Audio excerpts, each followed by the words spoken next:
Yeah, Teferi's here to stay in this one. Alright, let's just jump into it. Jeskai, Tempo, almost the same list we've been playing. Only small change today is I've added a 4th Lightning Helix over the 4th Lightning Bolt because I think there's a lot of lava spikes in the format right now. So I think that's a fine swap. It's also possible that maybe I should just like trim on these Grim Lavamancers to fit the Helix in because there's a lot of decks that don't really care about Grim, but I like having Grim to like beat up on humans and Merfolk and the other tribal decks that people like to play in this format.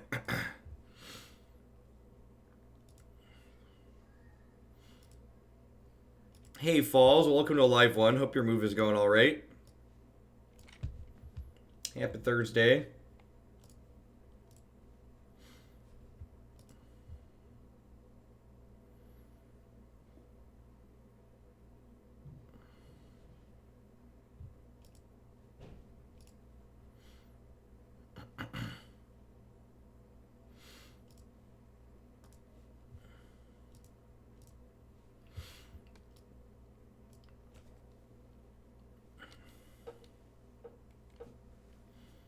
Yeah, the fact that it only makes green and blue mana is a little bit awkward too. And a lot of the decks that are killing your creatures have like Ghost Quarter and Field of Ruin and stuff in them. So like they're going to be able to interact with Lumbering Falls too before it becomes a creature.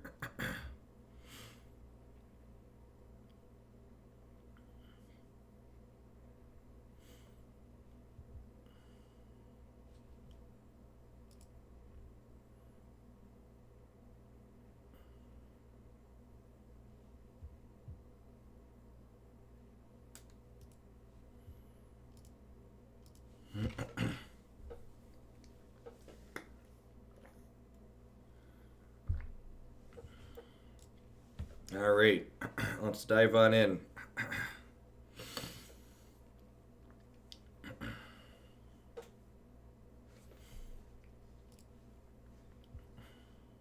Sure.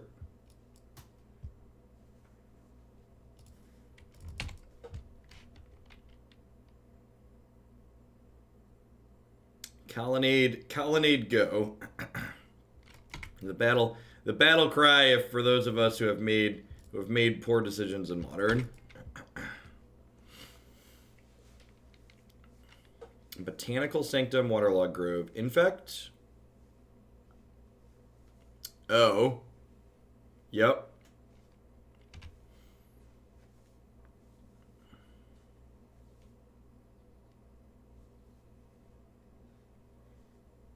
Yep. So the way priority works for people not familiar with Modern is that after my opponent's card resolves, I never get a chance to do anything before Neoform gets cast here. Yep. So they put Crystal Brand into play. They pay 7. In response to the 7, I path this, and then I have to hope that their next draw 7 doesn't let them draw more cards. So they're looking for a shoal plus a worm, and they had a shoal plus a worm, so they're going to get to draw 14 more cards here, which probably gives them a shoal plus a worm.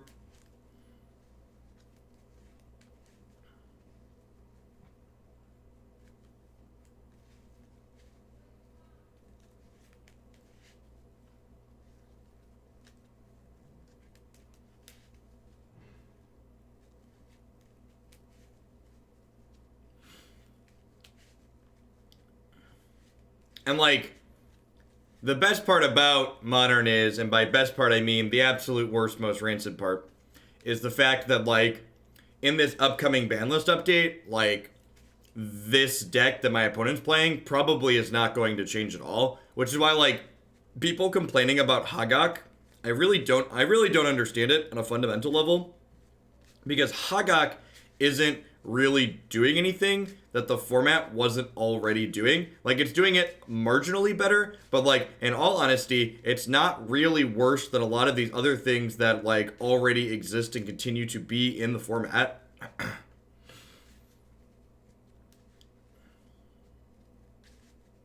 There are a variety of decks in Modern that generate, honestly, worse gameplay than Hagak does.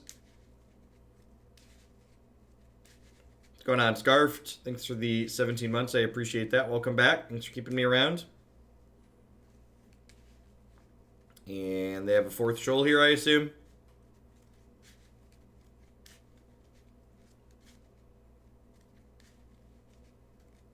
Pay 7 life again, opponent. If they pay 7 life here and mess up, they lose. I agree, Penza. I agree. But that kind of goes back to, like, for the longest time I've kind of had, like, a fundamental issue with how they manage their ban list. Alright, can they win from here? There's 4 cards in their deck. Yeah, I agree. Ensnaring Bridge and Blood Moon. Alright, you have 4 mana. Please show me how I lose.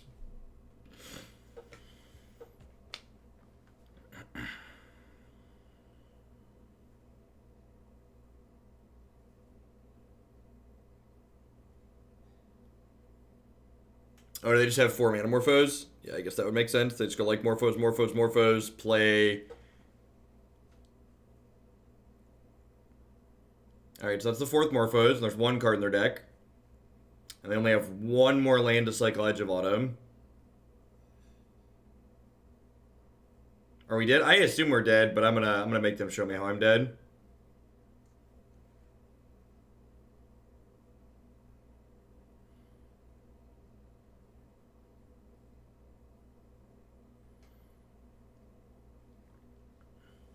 Yeah, the one thing you really have to realize, Panza, is that a lot of people play Modern very casually, and a lot of people are just like playing at their local game store, where like people, one, either can't afford the good decks that are really obnoxious, or can't afford they can't afford the good decks, or they can't afford, or they just don't want to spend the time.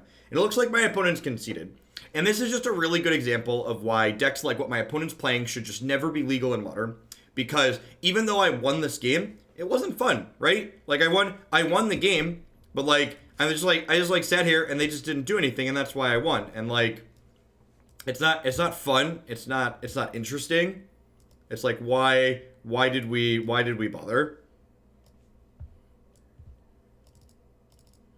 All right, so we're gonna sideboard, pretending like our choices matter. If our opponent has a slow draw, our choices could matter. We do also have a couple of Force of Negation here. Ashiok is nice because the static text on here prevents them from searching their library. Surgical Extraction can tag their first shoal after they play it to potentially take all the shoals out of their deck to prevent them from drawing their whole deck out. Path to Exile is reasonable for what you just saw there. Is it different than when you're... what do you mean? How is it different than when I'm playing in paper? Can you elaborate?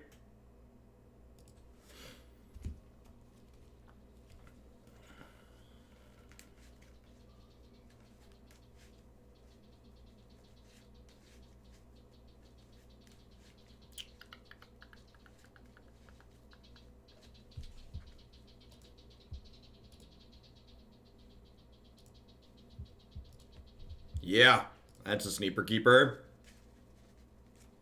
It's a Sneaper Keeper, do do do do do do do do do do, sneep papa keep papa do do do do do do do do do do do. All right, so we're done here.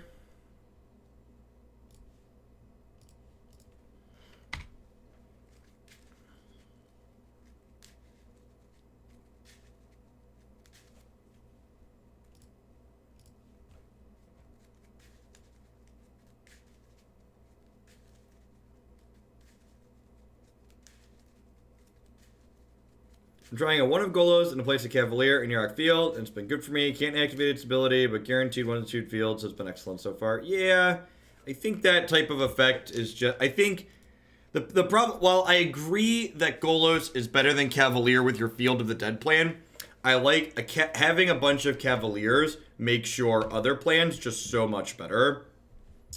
So I'm actually going to stick Time Raveler here, because Time Raveler means that my Force of Negation is guaranteed to resolve.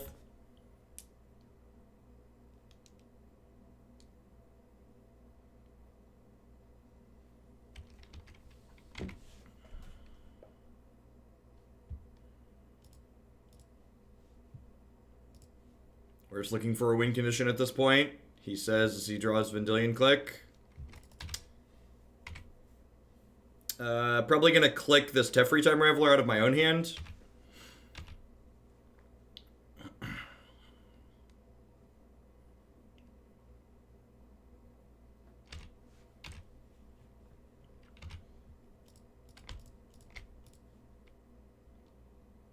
This is the point where if we were playing paper, I would just put my hand face up on the table and just be like, you can concede at any point, you just let me know.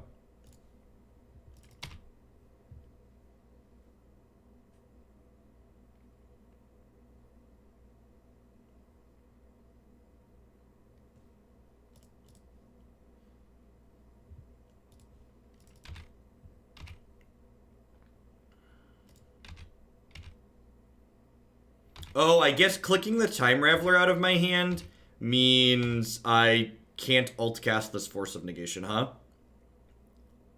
Yeah, I guess that's a big deal.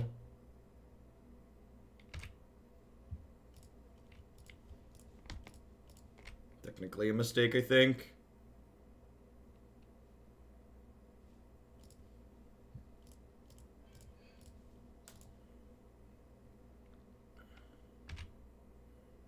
Yeah, you're right. I can pitch Veto to it, but that's not what I want to be doing with Veto. That's fine. I have triple blue now, so I can like hard cast both.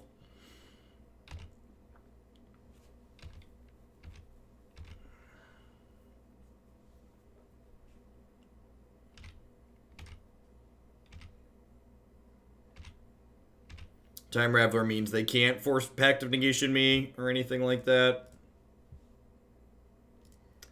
Actually, let's just go ahead and attack them with this, and then we'll Time Raveler bounce this.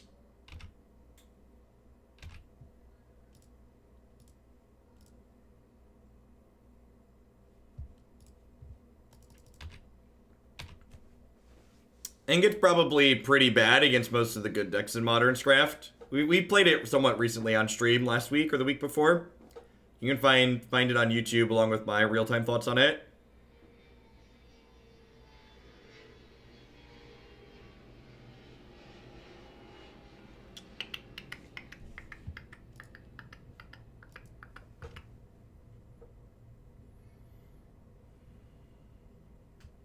Yeah, I agree. I think it's like, it's fine against like, it's good against Jeskai, and it's like good against like Green Black Rock, like people who are choosing to play fair in Modern, but that's just like not what the format's about. Like your opponent's playing Tron, or like they're playing Hagak, or like Scape Shift, you're just gonna die. Morning, Pelly. Oh no, not Allosaurus Rider. How will I ever win the game now?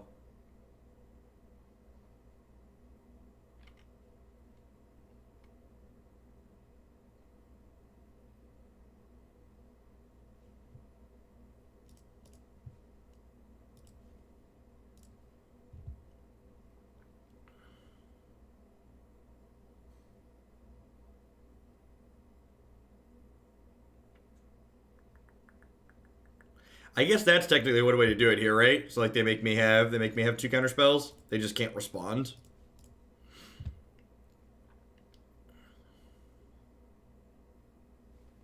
Nice deck.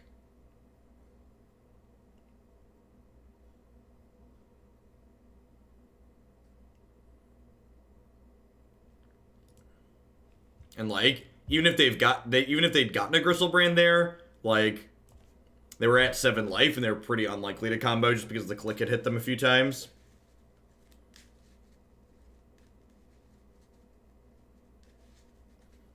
Now you can't really put meaningful thoughts together about rotation until you know what's in the fall set. Because it's not just about losing half the cards we have now. You have to remember that we're gaining 20% new cards. And like all it takes is 1 or 2 good cards to like define an archetype or like make another archetype unplayable. Something that you're going to hear me repeating a lot, especially during the standard portion, is how people need to chill and stop worrying about it until we have most of the spoiler. Because people want answers right away, and people find it fun to speculate, but like from a practicality standpoint, it's just pointless to be speculating.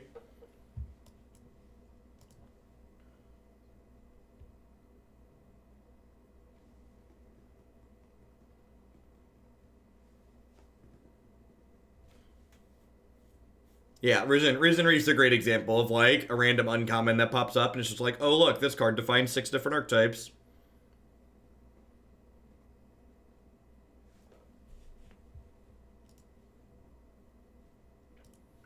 I don't think that's strictly true. There's definitely been standard formats where like mono red is not competitive. Like there's been other aggressive decks that are reasonable.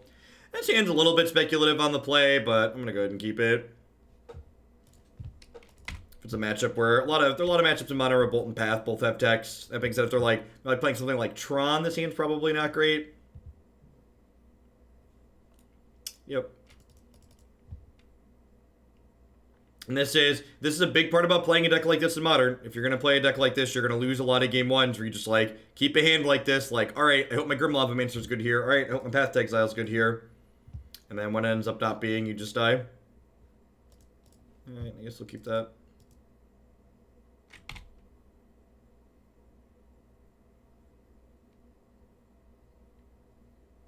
If they're playing Eldrazi Tron and don't have a, if they're playing Eldrazi Tron and don't have a Chalice, this hand could be okay there. Because Path is very good against Eldrazi Tron. I know that's not a, I know that's not a white source, but I'm gonna go ahead and keep it because the third land guarantees I can snap up next turn, which is nice. Is in fact Green Tron. Green Tron that's not gonna have Tron until 4. Unfortunately, my hand just doesn't really do anything. I don't have any counter spells or anything like that, so.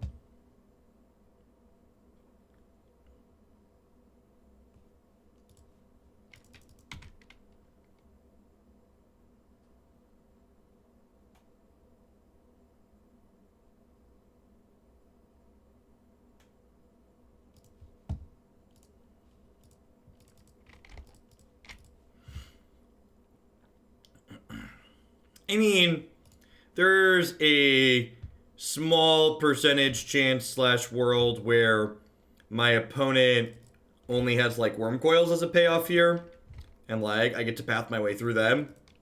That could happen.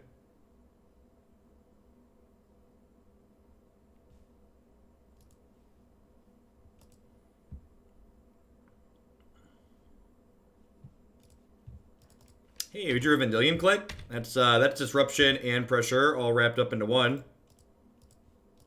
It's a kind of draw we need here.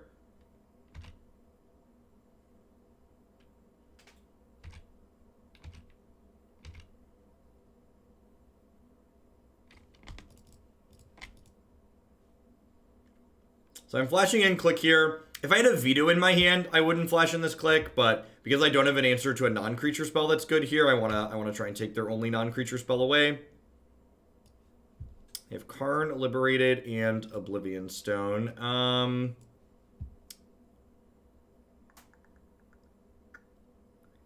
think I'm gonna take Oblivion Stone here. Karn Liberated, like, exiles one of my things, but, like, I have bolts and I have another Snapcaster Mage here, so I can deal with him.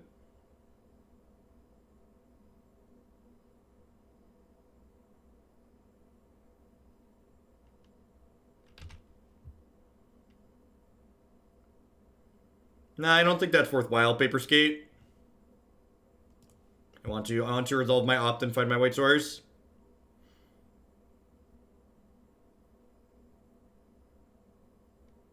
Yeah, what's going on, Ainer?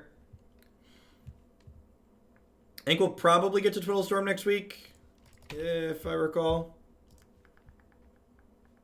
No, Twiddle Storm, assuming no one else bumps anything, Twiddle Storm will be up tomorrow, actually. But, obviously, bumps and jumps happen in the middle.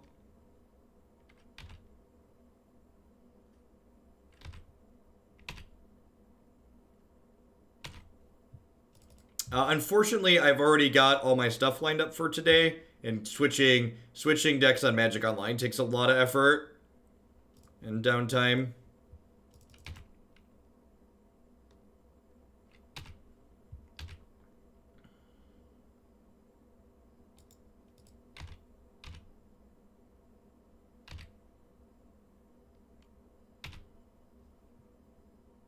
That's it, unsub. For you, Anner, I'll give you a normal cut the line if you want. If you wanna put a $100 kicker on it, I'll do some downtime just for you.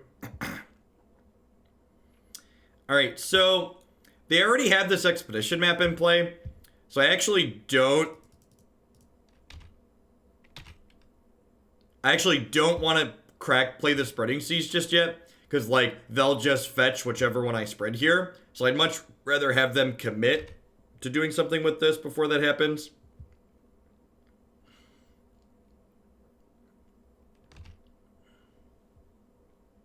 They got Sanctum of Ugin. Okay. Goodbye, Flooded Strand. Hey, Chobo Muffin. Thank you for the very generous sub gifties. Good morning. Hope you're having a wonderful Thursday wherever you're at.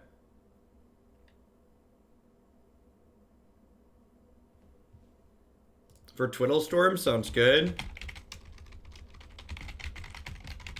That should lock it in for tomorrow. Alright, that's a card.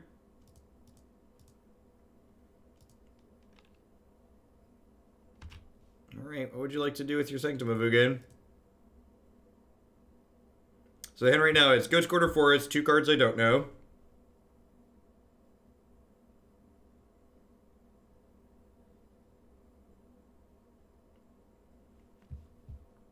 Alright, we'll roll out some Twiddlestorm today.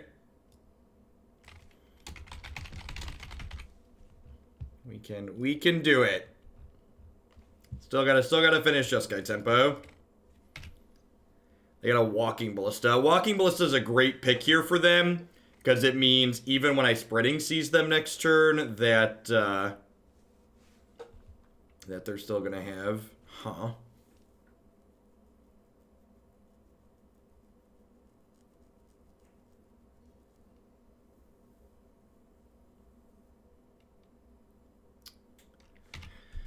So I'm going to exile this Path. And then I think my plan here is end step, Snapcaster Mage, target opt, leaving Steam Vents up. And then they'll blow the Relic.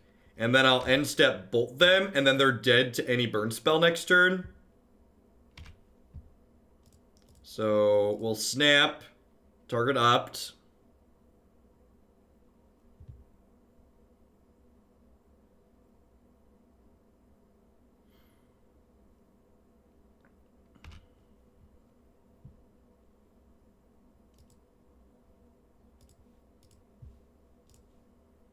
So now we bolt you, put you to 10. I have 7 power in play. So I get 2 shots at a burn spell. Even if I don't draw the burn spell right away, they're still gonna have we're still gonna have some redraws here.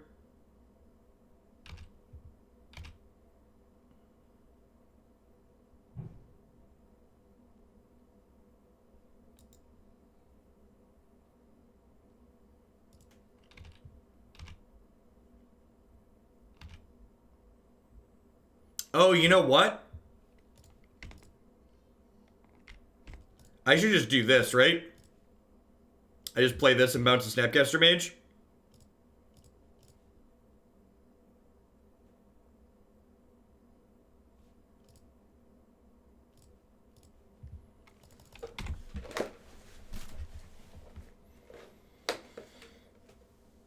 This line loses to another relic. Do I have a line that plays around another relic, Sunhouse? So, like, what you're saying is factually correct, but do I have a better line that plays around that? If so, what is it? And please explain.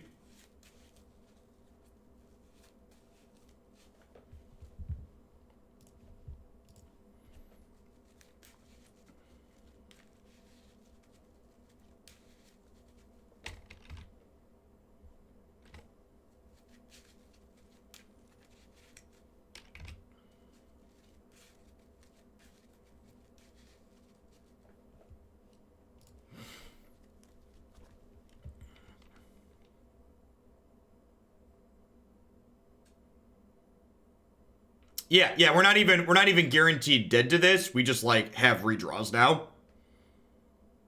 Is exactly correct. There's 6 burn spells in our deck, 2 bolts, 4 helix.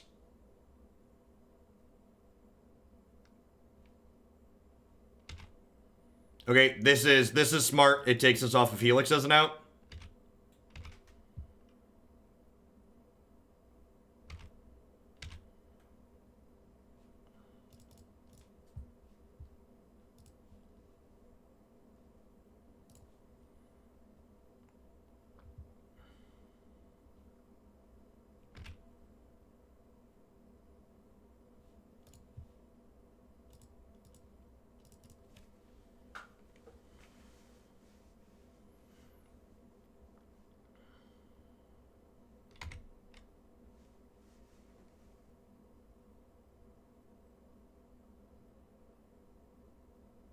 Can I go into incognito mode on my total bits cheered? I'm not sure I understand what that means.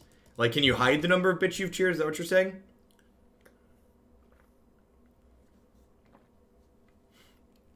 Sub gifts do not apply to sub progression. You get a little icon next to your name there that says how many total gifts you've cheered over certain thresholds.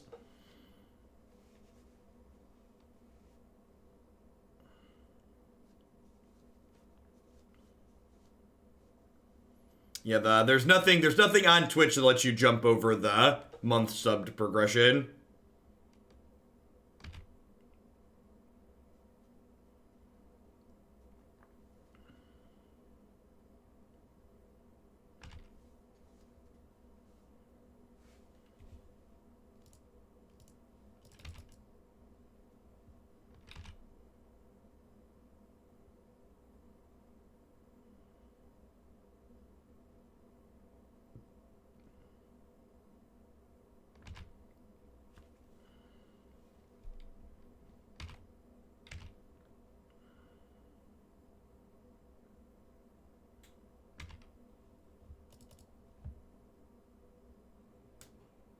This might be wrong.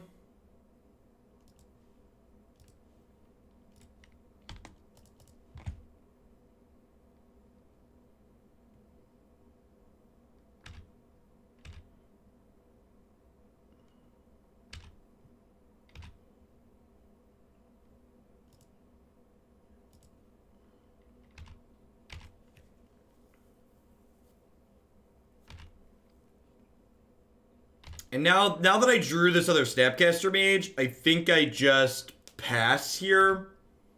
I was going to play this and bounce this so they couldn't interact with it, but I think now that I drew this other Snapcaster, I just hang tight.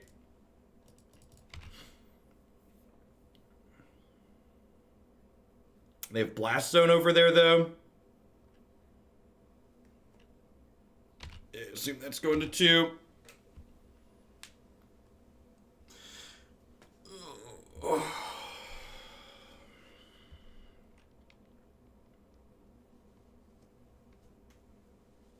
It's a shame I never drew a Spell Queller this game. He's dead, Jim. You've got him.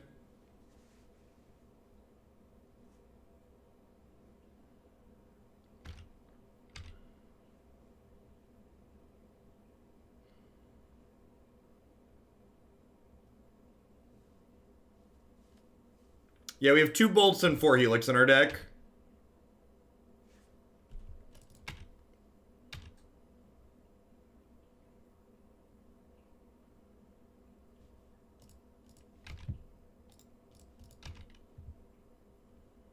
Hello, darkness, my old friend. In my defense, we're currently 24 cards into my deck here. So, like, this is our second burn spell in 24 cards, so... You know, get stuffed in a box, basically.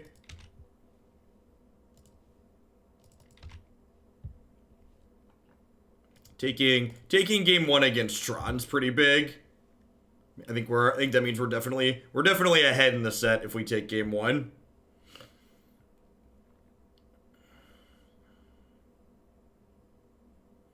We need to bring in Stony Silence and Force and Disdainful Stroke and some Ashiok.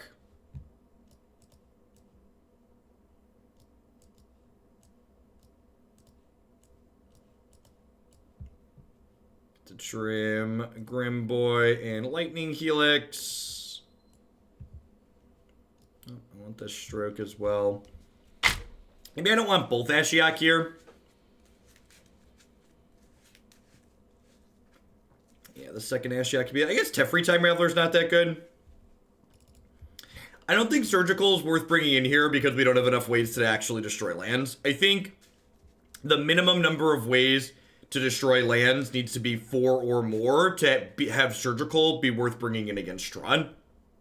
So I think because this deck only has 2 ways to destroy Tron pieces, it's not worth it to bring in Surgical. Whereas, like, if I was playing Green-Black Rock, where I have Field and Assassin's Trophy, like 6 to 7 ways, I would definitely bring in Surgical against Tron.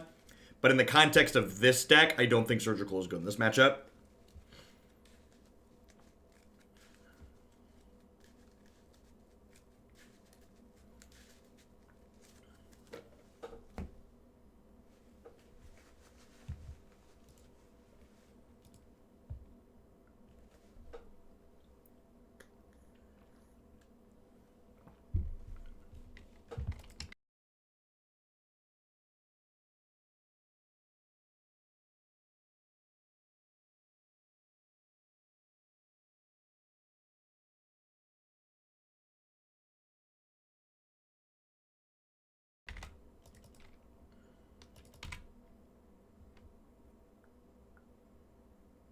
Yeah, probably Equinox. I think four is the floor.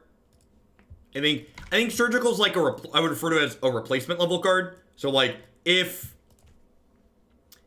I was playing, if I had 4 Field of Runes in my deck and I had cards in my deck that were bad in this matchup, I would replace them with Surgical. But I don't think Surgical is like actively super good, if that makes sense. But like the more cards you get, like I think it takes 6 to 7 before you're like, yeah, Surgical is definitely something I want.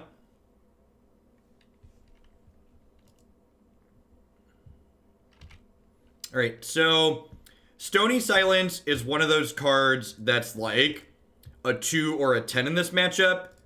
And by that, I mean Stony Silence can literally win the game sometimes because they'll just draw a bunch of artifacts and can't do anything. But other times it just functionally doesn't do anything. So you saw me put a stop on their draw step and then immediately take the stop away.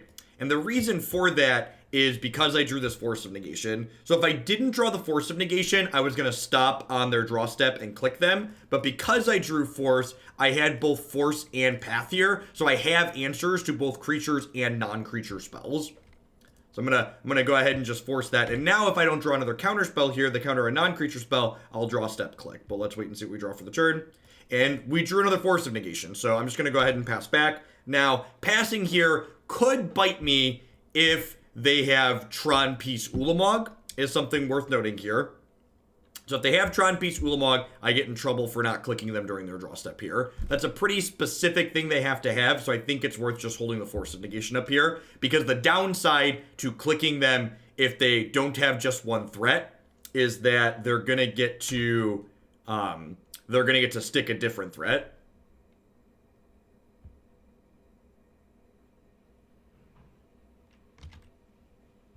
Yeah, I agree, Chopa Muffin. That's one of those really level up moments for a lot of Magic players, I think. Is like realizing that those style of effects aren't actually good.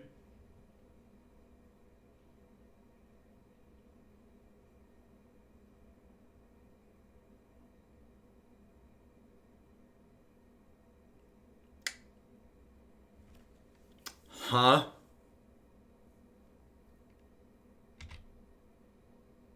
Yeah, obviously we need to get a clock going in, yeah? But, like, putting your clock on the table is less pressing than, like, not dying. So, waiting to play click until the coast is clear and I'm not, like, dying is important. I'm gonna click myself here and get rid of this other click, so I can try and find a way to path both of these.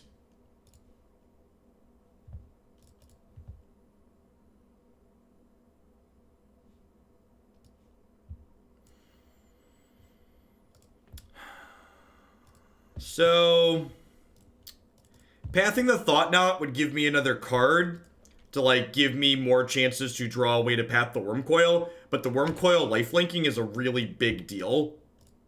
Makes it much, much harder to race. I'm gonna keep the Spell Queller here, I think. Actually, should I? Maybe that's a bad keep. I guess it puts more pressure into play, but, like, a lot of their cheap things we could be Spell Quellering here don't matter because I have Stony Silence out, right? And Spell Queller doesn't help me answer any of their big plays. Yeah, I think I'm supposed to bottom that Spell Queller there and just, like, dig for Snapper Path.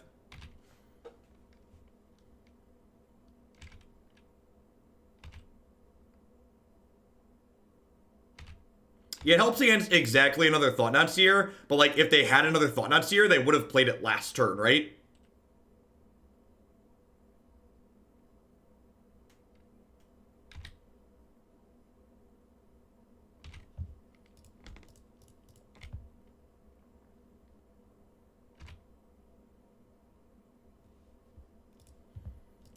Yeah, and unfortunately, they drew a Ghost Quarter here, so my Celestial Colonnade is no longer alive.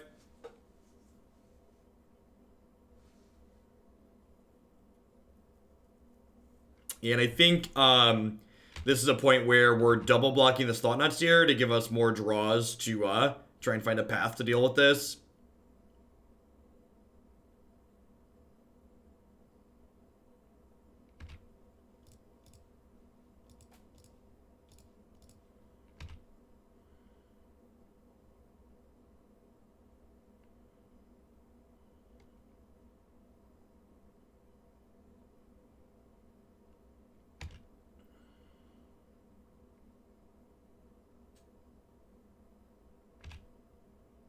Yeah, exactly. I definitely tried to click both and then click the Thought-Knot Seer. Like we can do on Arena. And if we find a path here, we're, like, at parity.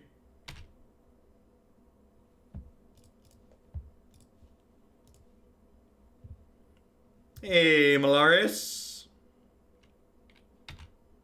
What incarnation do I play? Vampires is considered one of the best decks in the format right now. So if you're looking to just run people down, I think it's definitely Vampires.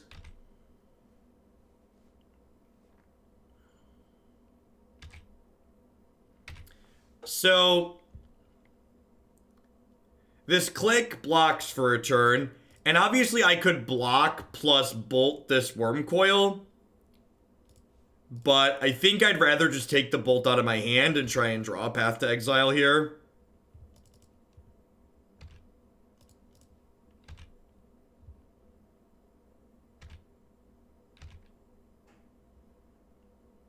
Let's give myself the most possible chance to take this off the table. And this was a great example of, like, pretty typical fair deck problems. We drew a bunch of Force of Negations and Spell Quellers, and our opponent just had Wormcoil engines this game. I guess that's not strictly true. We had two paths, and, like, they took one of them.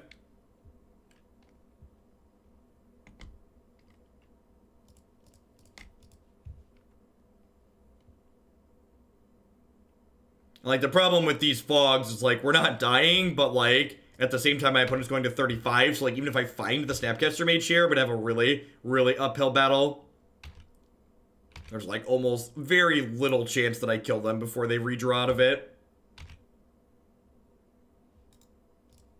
I'm conceding here because they have a Ghost Quarter that can kill my Colonnade, so I cannot block with it.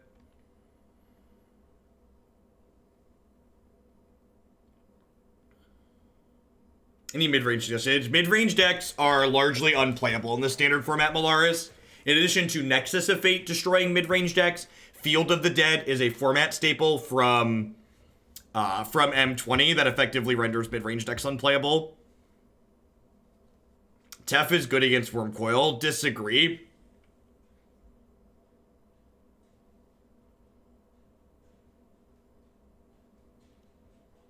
Daddy, what's this card game war? This is Mommy's phone. There's a card game on. There's a card game on Mommy's phone? Are you supposed to be playing card games on Mommy's phone? Look, this is the card game I put. Okay, I don't think you're supposed to be playing games on mommy's phone. Mommy said I can though. Oh, did she say you could play games, or did she say you could watch TV? Play games. What? Well, the games have games and TV.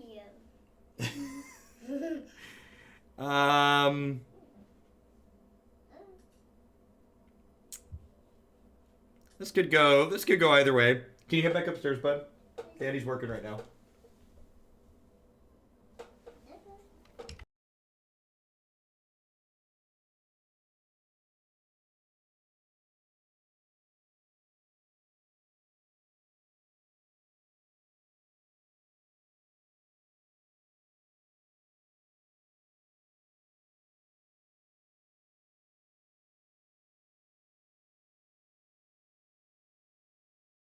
Sorry, the game that he loaded up, it started playing music, so I had to mute because I don't want to get a copy strike for having music from the game on the stream.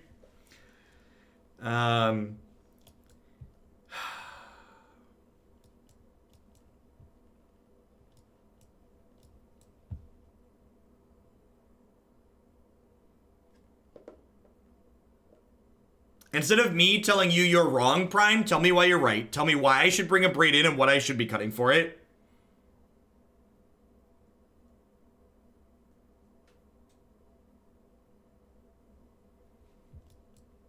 I think this is a mulligan? I don't know. Double Spreading Seas, Path to Exile. Let's do it. I don't know, like, for people that are like, you don't have anything going on, like, this deck's not aggressive, right? Like, I labeled it a tempo deck, but like, we don't have like hands that kill people by turn 4, right? Like, this deck is super fair by modern standards.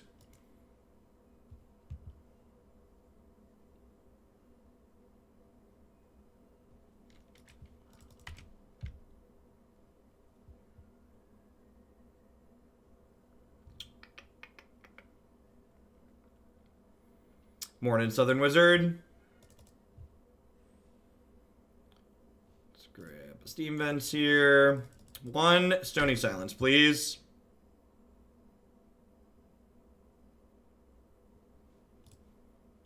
I'm gonna leave my basics in my deck.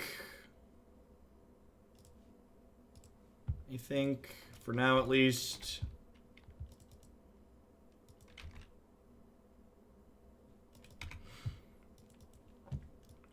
I don't know. I think a lot of people undervalue how good, like, just playing Snapcaster Mage on 2 is in matchups like this. Is what it comes down to a lot of the time. Like, playing Snapcaster Mage on 2 or Spell Queller on 3 is, like, actually pretty good in these matchups.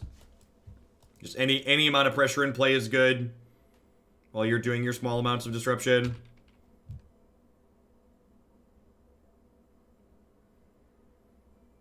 Hopefully they only have 1 Oblivion Stone and we get to Spell Queller at next turn. Or a Sylvan Scrying or something like that. I didn't Spreading Seas, obviously, because not only do I want to hold this up this turn, but I don't really want to Spreading Seas a forest. I'm going to spread them off of another Tron piece. The real question is if they play like a Chromatic Star, do I Spell Queller a Chromatic Star? Probably not. I might Spell Queller the second Chromatic Star, though.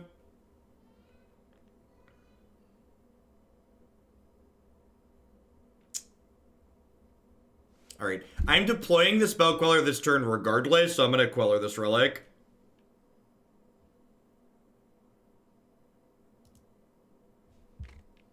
Again, I just want to, like, put something into play.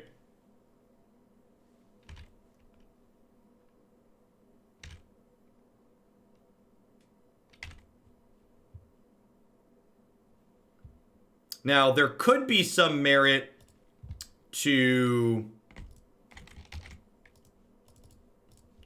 There could be some merit there to holding this for their first Thought-Knot Seer turn next turn. I could definitely see there being an argument for doing that.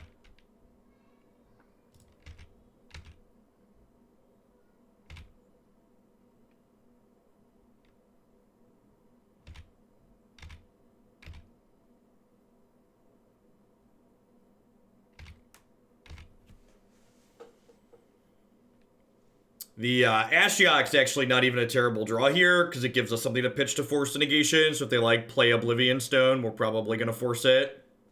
If they play Thought Knot Seer, we'll path it in response to the interplay trigger, and the only thing that's getting dicey there at that point is my opponent's, like, on 5 lands. So yes, I think this is pretty necessary to do.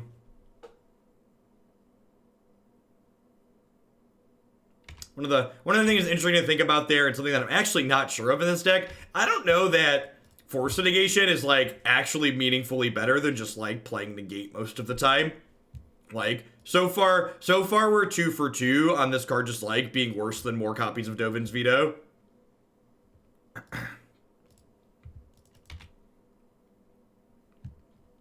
Like, both the games we've played so far, it's like, if that was just Dovin's Veto, we'd be better off.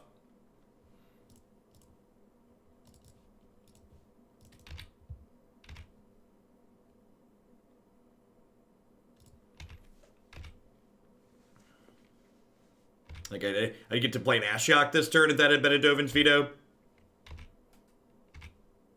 The last game we drew the Force of Negation, it just, like, would have been, it cost 1 more mana because we cast it for 3. Sure. Yeah, so, like, if this had just been a Veto, this map wouldn't have text on it right now, because they just wouldn't be able to search their library.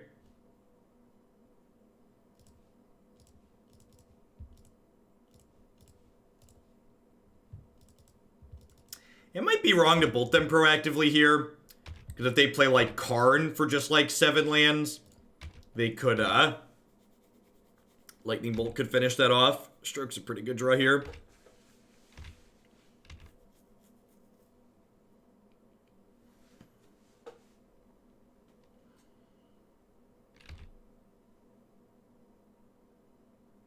So, I think if they play Wormcoil Engine, I'm pathing it. They got Blast Zone. Okay, so they're just, like, planning to kill my Spell Queller. Got it. Or they're just far enough off of Tron that, like, they're getting that to cast the Wormcoil.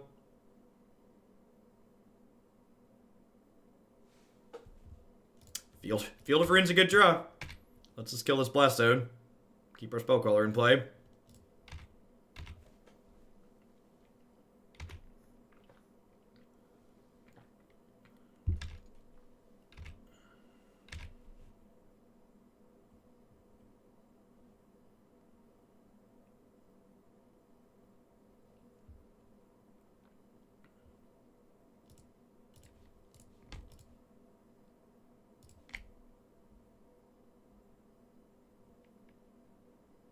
Oh, geez, yeah, Blast Zone would kill. No, they put it to 3. They must not have thought about Blast Zoning the seas.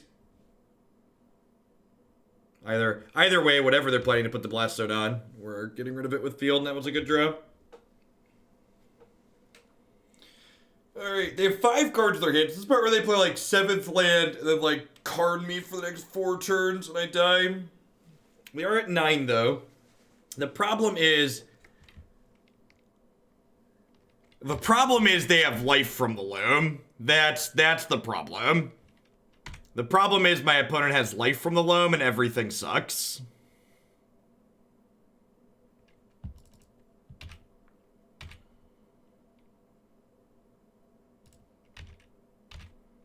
Teferi Time Raveler is actually a pretty good draw here.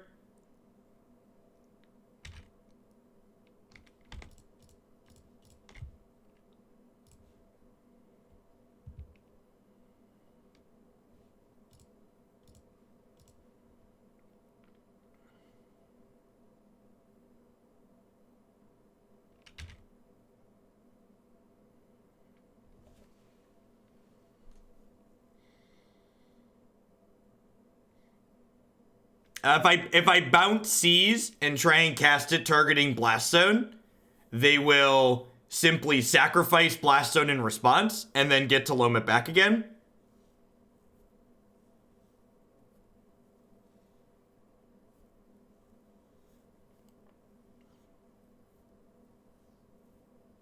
I mean, Life from the Loam is great in Tron if your Tron deck needs help beating fair decks. But if your Tron deck needs help beating fair decks, you should probably just take your Tron deck and throw it away, because that's the only matchup you're supposed to be good in. I mean, if you really want to beat Jeskai and Blue White and Green Black and Jund, the matches that are supposed to be good for you anyways, then yeah, Loam seems great. So, I mean, that's definitely a mindset to take, right? Like, rather than, like, trying to make your bad matchups better post-board, you just, like, play cards that, like, take your good matchups and make them slam dunks. Like, turn your 70-30s into 90-10s. I like how my opponent sat there trying to recast the relics. They didn't realize Teferi was keeping them off of it.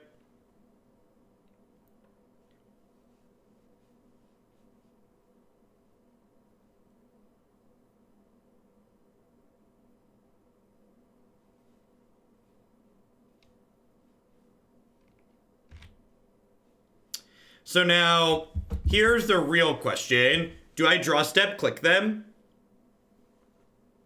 Or do I click them in response to them blowing up Blast Zone? I probably click them in response to them blowing up Blast Zone, huh?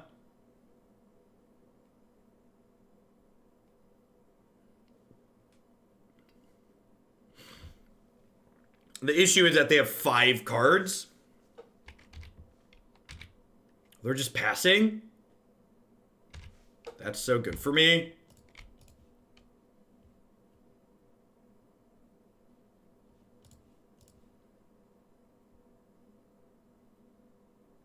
Would like 1 information, please. Ugin and Karn. Obviously I'm taking one of these. I think it's Ugin. Yeah, I think it's Ugin.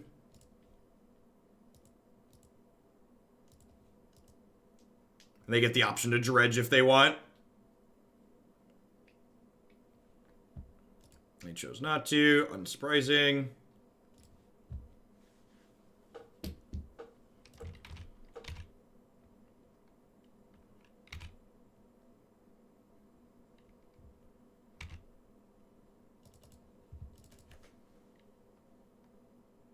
Wonder if we'll see them push this Blast Zone to 3, since I've got a Clique in play now, and a Teferi. Yep.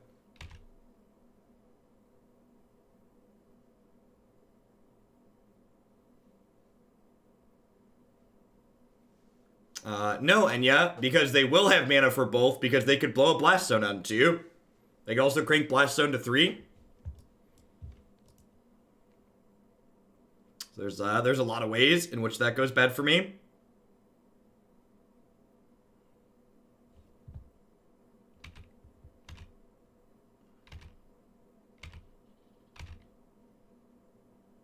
Snapcaster Mage is a very good draw. Especially considering the fact that they're blowing up this Blast Zone means that they're not going to unlock their Tron pieces.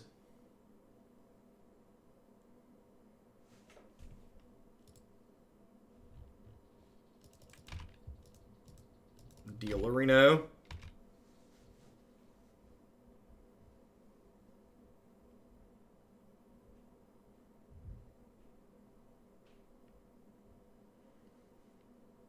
Ogagax, thank you for the brand new Prime support. There's a lot of great people making a lot of great stuff on Twitch right now. Thanks for supporting mine this month with that. So hopefully it's just going to be as clean as like stroke your car and snap bolt on tap kill you.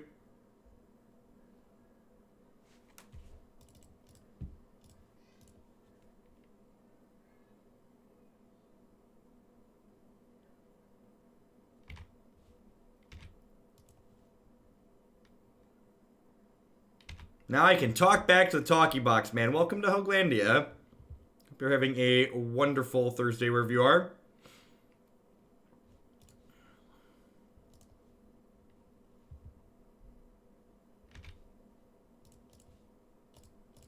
The face is the place, chat. Upstairs, upstairs. Okie doke. That was a long match. Opponent took their good sweet time.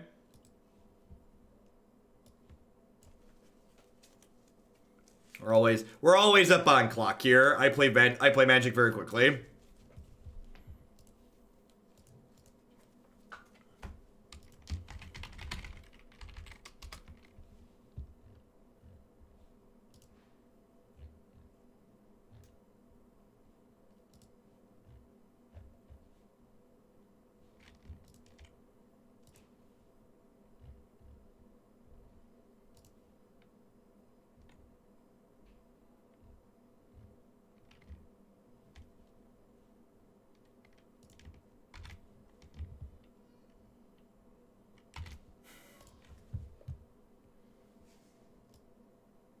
I tweeted a question at Magic Arena and Magic Esports last night asking for clarification on dates and times that were messed up in one of their articles, and they've responded to other people since I tweeted at them, so I'm assuming they're just ignoring me. Or maybe they need to verify with someone who knows what the correct answer is. Hopefully that's the answer. I was more so wondering than anything, is there arena downtime or a patch today? Because half the time when there's an arena patch, the client doesn't update for me, and I have to skip streaming arena that day. So, like, I'd really like to know, is there an arena patch today? And if so, do I need to just, like, plan accordingly? Basic Island's a little bit awkward with this Lightning Helix, but I think this hand's still keepable. Hey, look, we've got Spreading Seas in our opener against turn 1 Power Plant, so that's nice. This hand's pretty reasonable overall against Tron. We get to go turn 2 Spreading Seas, turn 3 Clique. A little bit of disruption and a good bit of pressure.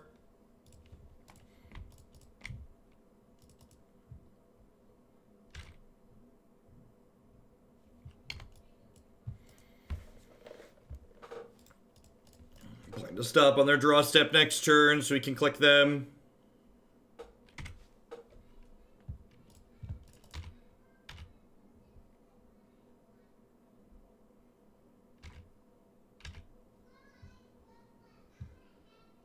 Yeah, I mean, I don't think this Dextron matchup is awful. Like, obviously it could be better, but like, as far as like decks that have registered Celestial Colonnade go, I think this Dextron matchup is like fairly reasonable.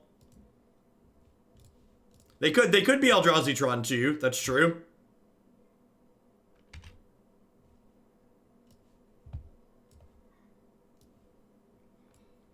So, just peak Tron here is my opponent. Peak Tron is my opponent just has a second copy naturally of the land I Spreading Seas.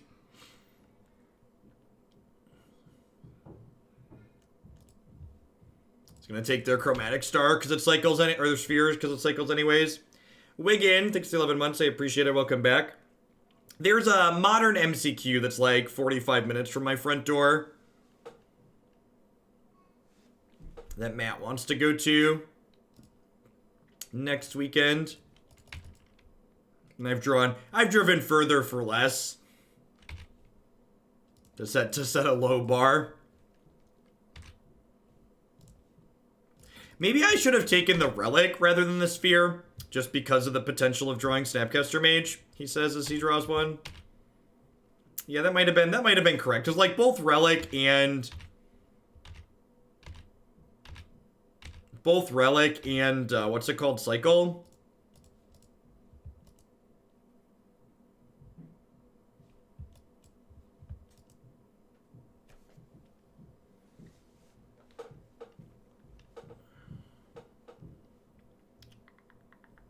This might just be a play a 2-1 to start attacking turn, depending on what they do.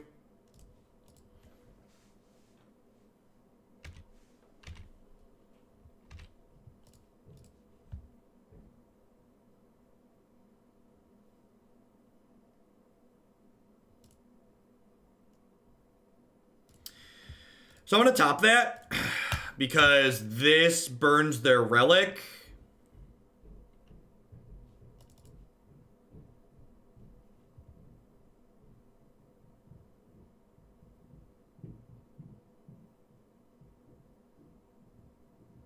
So then this one will be able to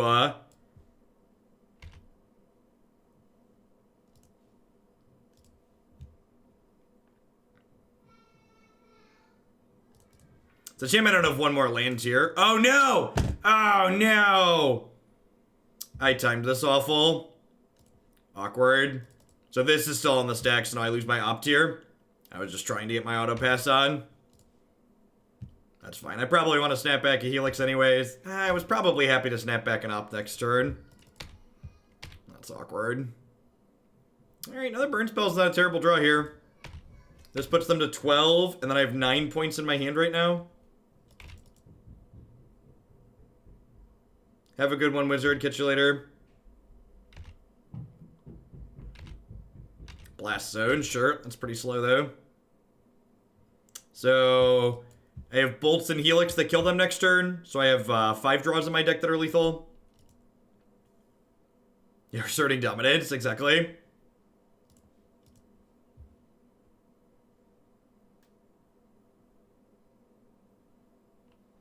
Worm Coil, yep.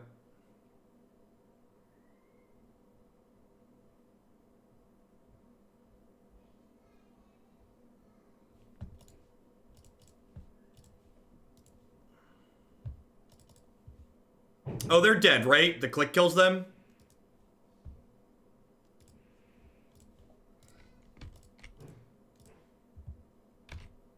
Yeah, they're dead. I was assuming they were going to clear my board. When I was talking about draws to kill them, I was assuming they were going to kill my board. Fancy Burn does it again.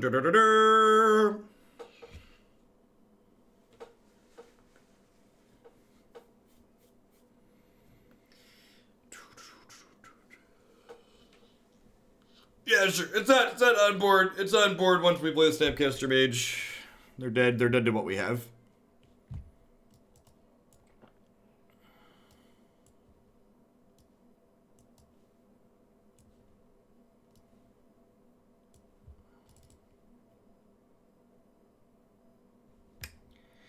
So, I left these Time Ravelers in last game. I think that was probably wrong. I think I'm going to leave 2 Helixes in. Like, I don't want too many Helixes, because, like, you don't really want to draw them until you're ready to kill them. But I think having some number of Helix in my deck to, like, have a significant amount of reach to close games out like we have been is valuable.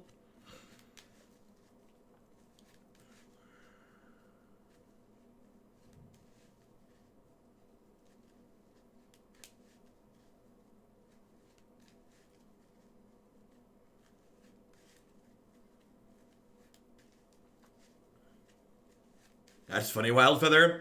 There's people who will... So my wife spells her name Kristi, and there's people that will respond to or message her on Facebook or things like that with the wrong spelling. Like, her name is spelled right above your message box. Like, how are you typing it wrong?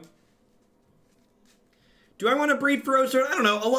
A majority of the time when O-Stone gets played, it plays and cracks in the same turn. So, like, the games where, like, Abrade ends up being relevant are kind of few and far between. Yeah, they have too many ways to kill Detention Sphere, I think, to bring Detention Sphere in here.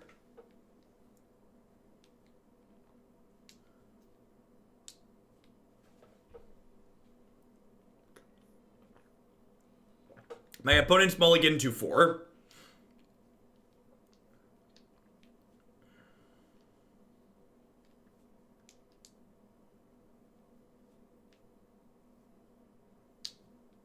Is Twiddlestorm a user submission? I mean, almost everything we play is a viewer submission.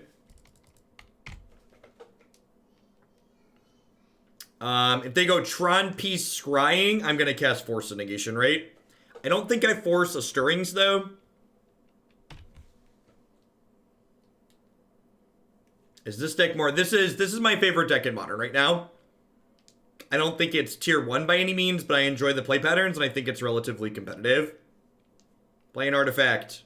Thank you.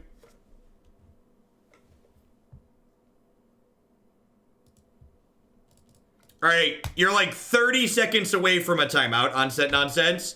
Stop with the buzzwords. Be constructive, be specific. You've got a shield next to your name. You're not new here. So, help people learn. Don't just crap on things that other people have done that they like. So instead of saying, it's not very optimized, say, Jeff, this seems like it's not ideal, and this is why I feel it's not ideal. This is what I would change. This is why I would change that.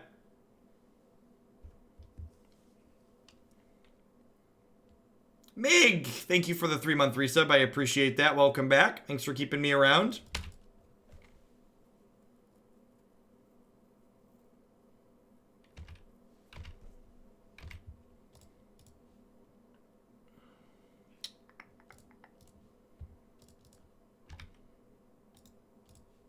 I think I'm going to hold up Force/Snap Op this turn, and we'll plan to Ashiok next turn. I get a little bit punished if they draw Sylvan Scrying exactly this turn, but I think that's fine.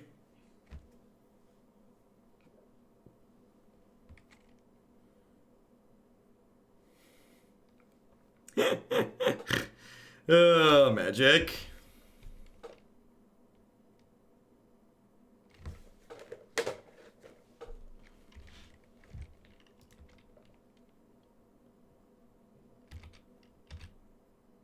Okay, I think my play was correct. I don't know. I guess you could maybe make the argument that they're not going to play anything that I really want to veto or force on 4 to 5 mana. So maybe I should. So maybe I should just jam the Ashiok there. Yeah, maybe I am just supposed to jam the Ashiok. I don't know, getting a clock into play is, like, also relevant. I'd be willing to admit that my sequencing there wasn't optimal.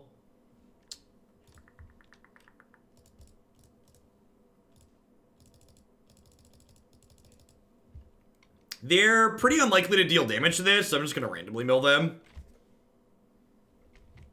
We're mostly playing this for its static text, but like, you know.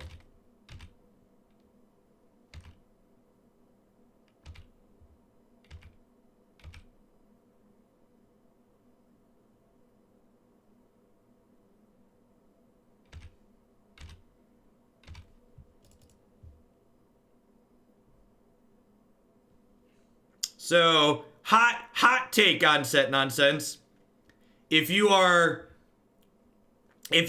transmuting Teleria West to find Lotus Field, you're probably dead because this is modern. So I feel like your argument of what's optimal and what's not optimal ignores the reality of what modern actually is, on average, most of the time.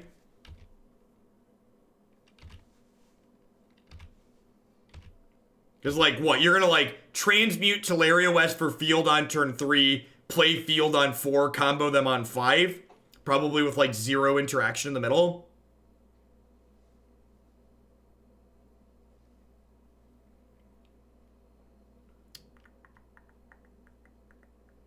Yep.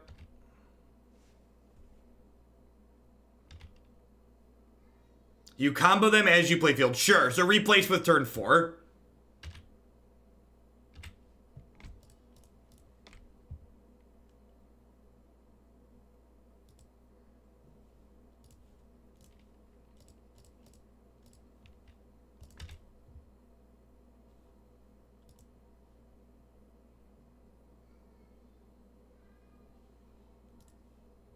Alright, I'm playing that list tomorrow then, Anner. Send me whatever list you want and we'll just play Hallowed one today. It's too much effort to track down details. I'm just gonna stick to the plan and we'll play Twiddlestorm tomorrow. If you want to add something else with the subs you gifted, you're more than welcome to. This is why I don't like doing... I almost didn't accept the tier 40 deck and now we're gonna bicker about the details on it. I'm just not gonna bother. We'll do it tomorrow after I have time to look at it off stream.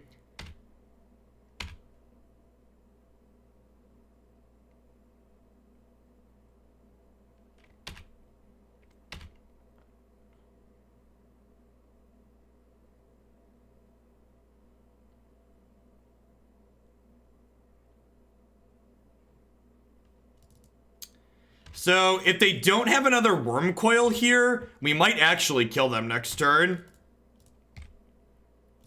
Because I get to, oh, those lands don't make white mana. I get to Resto, Blink, the Snapcaster Mage here, which means they don't lifelink. And then I can Helix them at end of turn if I don't need to cast something else. And then I have a Celestial Colonnade here as well.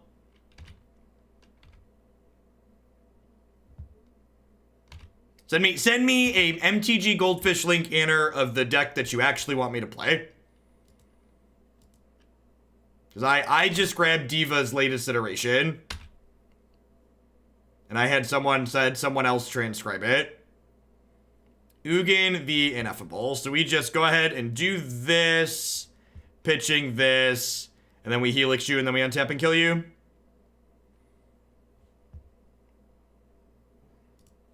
And they were dead even without this Helix, right?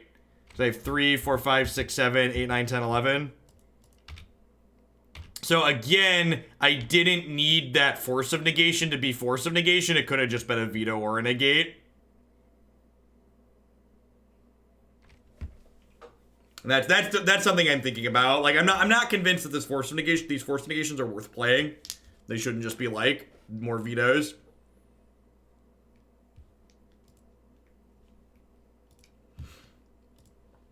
I don't know. I think the actual end result is that, like, whatever we play with the Twiddle Storm deck, it's gonna be a dumpster fire, and we're gonna die. So I'd rather Anner just be happy with his submission, so that way when whatever he submitted when it's a dumpster fire, it's the dumpster fire he wanted.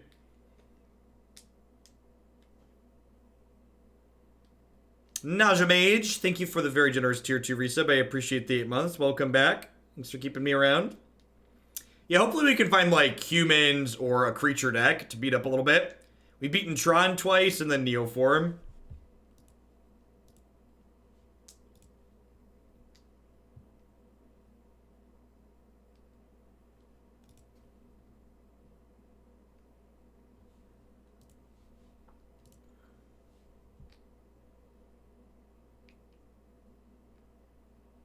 Yeah, Force of Negation is better against, like, exactly Dredge. So, like, maybe once Hagak is banned and we want to have Force against Dredge. But, like, I don't even bring in Force against, I don't think you bring in Force against Hagak.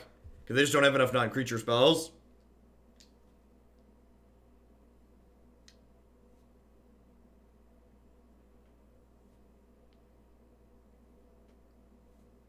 I don't know. I think regardless of what optimal looks like the deck's gonna be a steaming dumpster fire.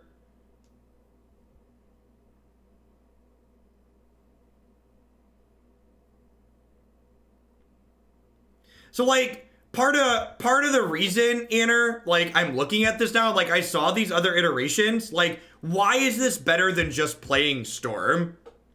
Like, the reason why I kind of liked the list you sent in initially was that it had sweet 6-drops in it, was doing something genuinely different. Now we're just, like, killing people with Grape Shot, and we're just bad Storm, right? Like, can anybody make an argument why this isn't just bad regular Storm? Like, why is this a thing that's worth doing?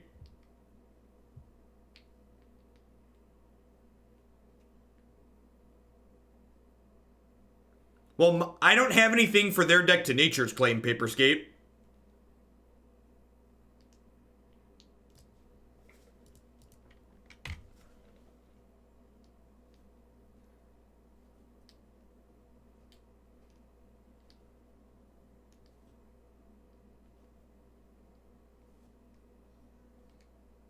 Oh, we're playing against Canister. I didn't even realize. You could probably watch this match from both sides. Although, watching my streams watching either stream is probably like watching it from both sides. You're going to see, yeah, Canister streaming Lantern. So if you want to, don't tell me cards that are in his hand, obviously. Don't ghost. But if you want to watch this match from both sides, you can watch it from his stream too.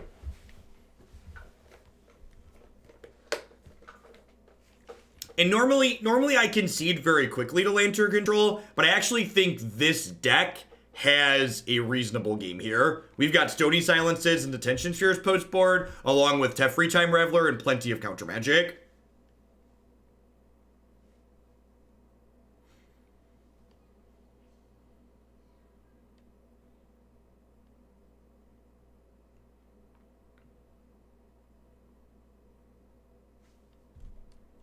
This sucks, because I would love to draw this Spell Queller, but I can't just let Pithing Needle resolve and get taken off 2 Scalding Tarns here.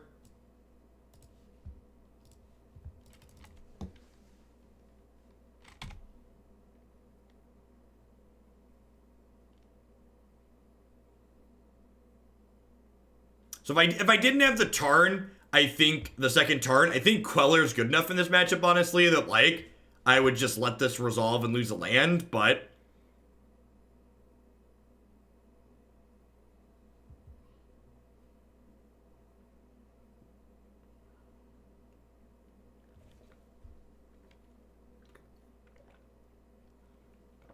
consistent turn 3-4 kill.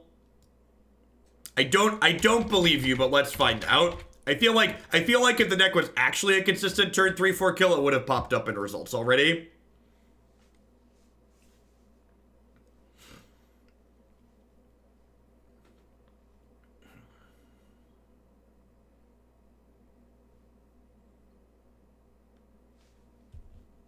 Yeah, 5-0 lists don't matter, Scrafted. That's for reference, a 5-0 list is not a result. In my opinion. Things like that awful 5-color Bring to Light Div Visit deck are things that post 5-0 results.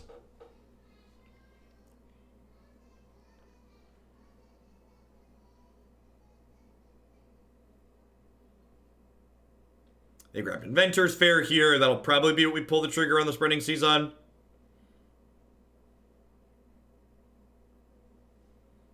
Yeah, basically Scrafted. And not even just like to talk about like the skill level of people playing in Moto leagues, but like just from the perspective of like just like volume, like even if a bunch of people are like, even if there's a high volume, there's just like you can force it out basically. I'm gonna hold on to my Scalding Tarn for now as a shuffle effect, because I really don't mind drawing Lightning Helix here. They're down to 12 already from my Bolt and their couple of thought seizes.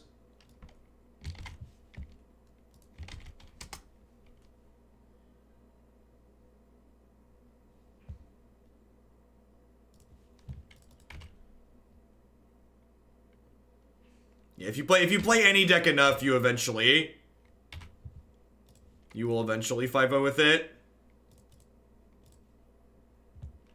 Now, they do have this Inventor's Sphere here, which gains them life every turn, which sucks. My Flooded Strand does not work because they have a Pithing Needle.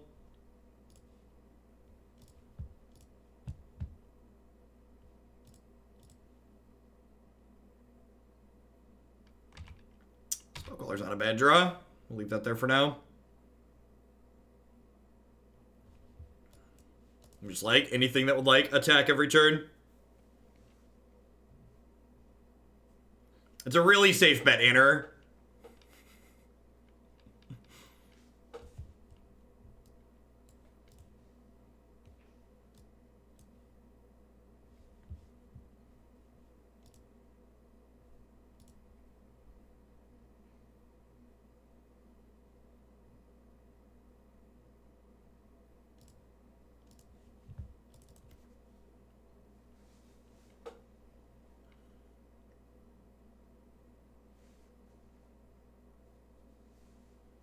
They have Blackjack. Well, they only have one card in their hand, so I think it's difficult for them to have Blackjack.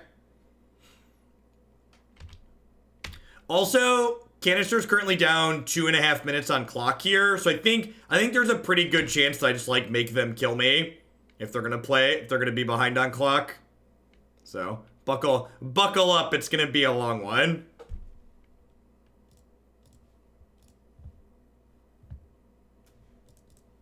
I'm gonna draw this Spell Queller now before they can get their Shredder effects into play. Trophy's really good here. They get to get Bridge down this turn. Maybe I'm a liar and we're not gonna make them kill us.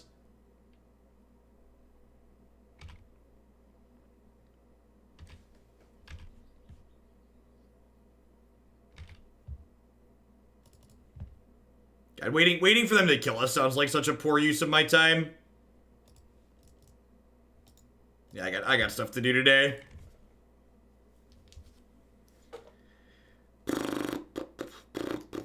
For people who are new to Magic and Modern, the basis of my opponent's deck is they play this card that shows both players' top of their deck face up on the table, and then they play a variety of cards that mill the top card of my deck. So effectively what their deck is doing is just sitting there and like taking me off of any type of meaningful card that I could have to interact with them. I have a ton of good sideboard cards for this matchup.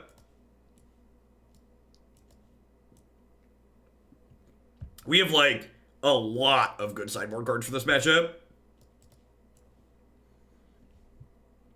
Do I just like go off of my burn plan entirely? I don't know if I want all these surgical extractions.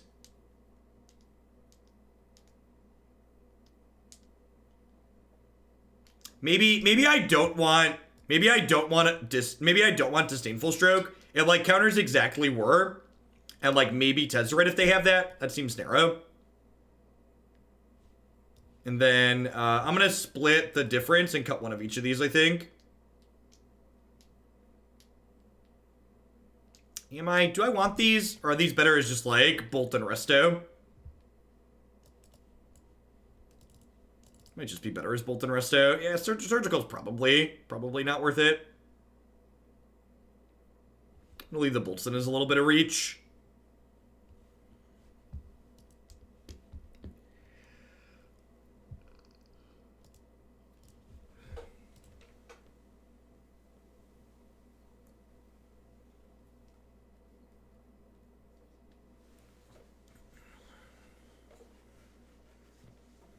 Hey, Jeff, have you tried playing Cryptic Command in this deck? No, I don't think Cryptic Command's very good. I think it messes up your mana to play it, and it's really expensive in a format that's about brutal efficiency.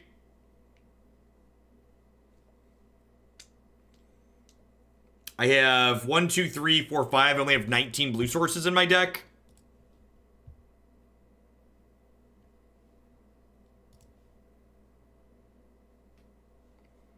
Well, the scene's not very good, but I think it's a keep.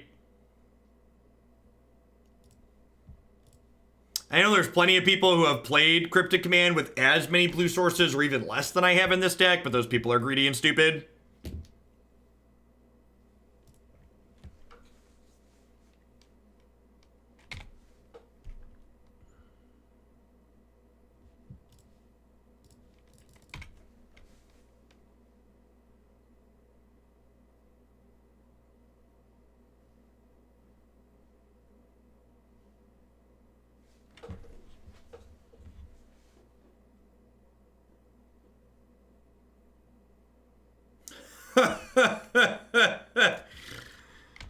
All right, here we go. Yikes. Yikes. What an interesting and stimulating format. Let's go.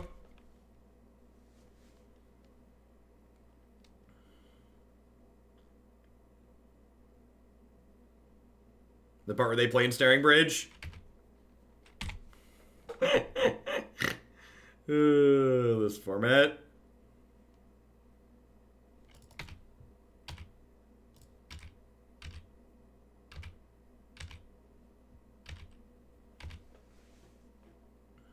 What wonderful Magic the Gathering cards we have. Just wonderful.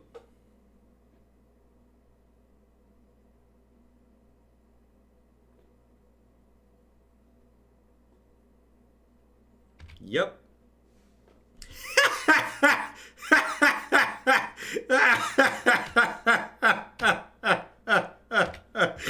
Oh, I needed that. Combo.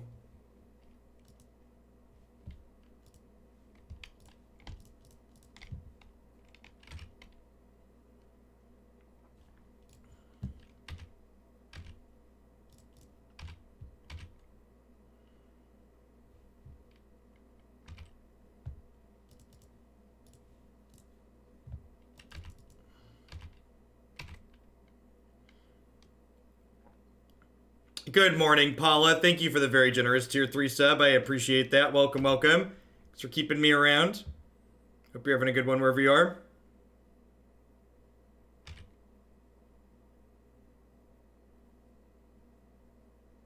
Yep.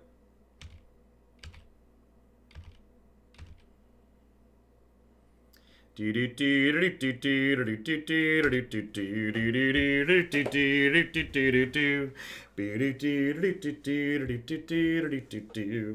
the part where we just like lose to Urza activating 2 to 3 times a turn. I feel like this is the part where we lose to Urza just activating 2 to 3 times a turn. And maybe I'm supposed to leave some paths in because Urza's a card they're going to be playing. I could see that being the case.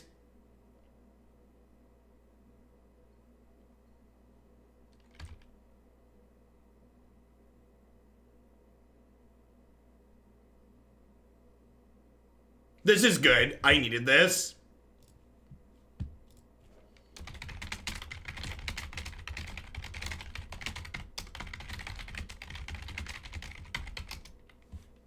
That's fine. Alright, went 3-1. It's been an hour and a half. Let's go on to the next deck.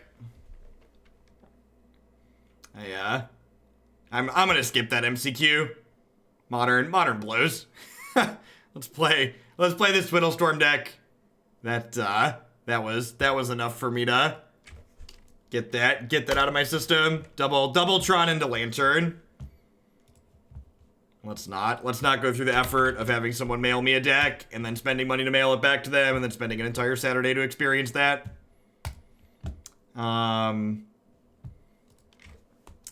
I think this deck is fine. I think if you want to play fair in Modern, this is my pick for fair decks in Modern, but I also think, like, most of the games that get generated in Modern are, like, pretty bad overall. I don't know. I guess those Tron matchups we played were pretty okay, but, like, matches 1 and 4 in that league were just, like, miserable. And we won match 1, and it just wasn't very interesting, and then match 4 was Lantern, which is just, you know, Lantern, gonna Lantern. Same stuff, different day. I think the only thing I'd do different is, I'd probably leave Paths in against Lantern, assuming that they're going to have Urza in their 75, but that doesn't really change the ultimate outcome.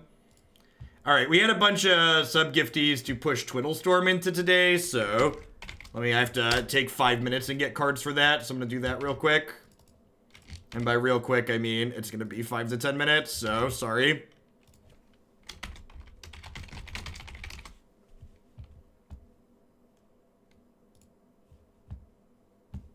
Yeah, I don't think I would have had a problem. Like I had someone that offered. I had a couple people that offered to come through on it. It's just not worth my time. I just won't have fun. Is like the actual answer. Like the amount of money that it would cost and the amount of time that it would take, proportional to the amount of fun that I would have playing it, is like not reasonable.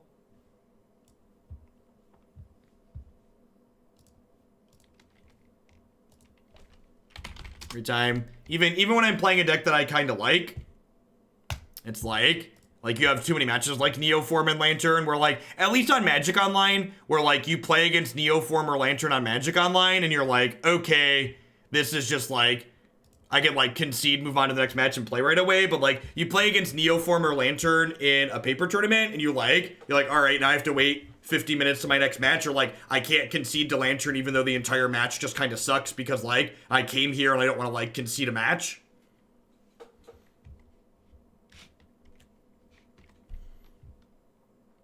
Yeah, we'll do Hollow 1 tomorrow morning, Canning Gear.